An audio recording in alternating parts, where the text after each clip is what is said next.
All right, in this week's episode of A Couple of Gropers, former Vice President Joe Biden on Saturday called President Trump's executive order to cut payroll taxes a reckless war on Social Security. One of the several orders Trump signed from his private club in Bedminster, New Jersey. I actually thought they were going to say his private tub because of the UB. Directs the Treasury Department to allow employers to defer payments of employee-side Social Security payroll taxes through the end of the year for Americans making less than roughly $100,000 annually. Trump also said that he intends to forgive the deferred payroll taxes and make permanent payroll tax cuts if he is reelected in November. In an email statement addressing the president's order, Biden said that such a move would undermine the entire financial footing of Social Security.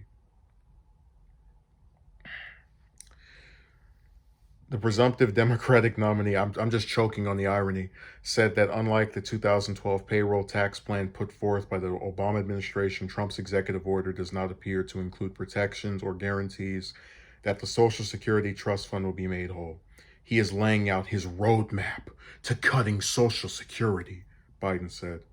Our seniors and millions of Americans with disabilities are under enough stress without Trump putting their hard-earned Social Security benefits in doubt. So I'm not going to go on too long. If you don't know about the Obama era, so the attempt by Obama to get rid of Social Security, or rather to cut it, type in the grand bargain.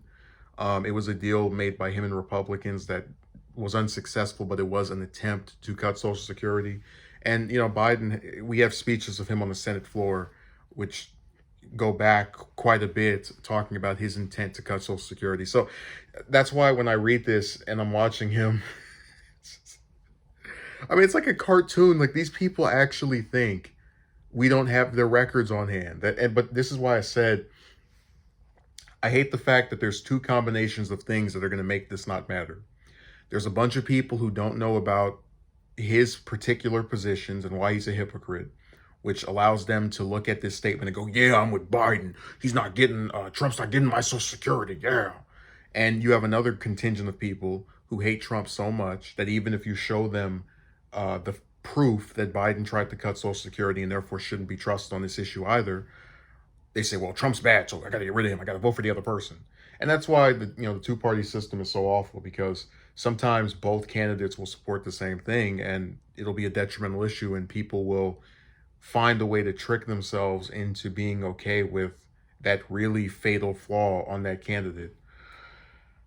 But, people, they find ways to justify everything. I just think it's sad that we're in an era where people love Social Security, but they have two candidates who are trying to cut it as the potential person to win the next presidential election and govern for another four years.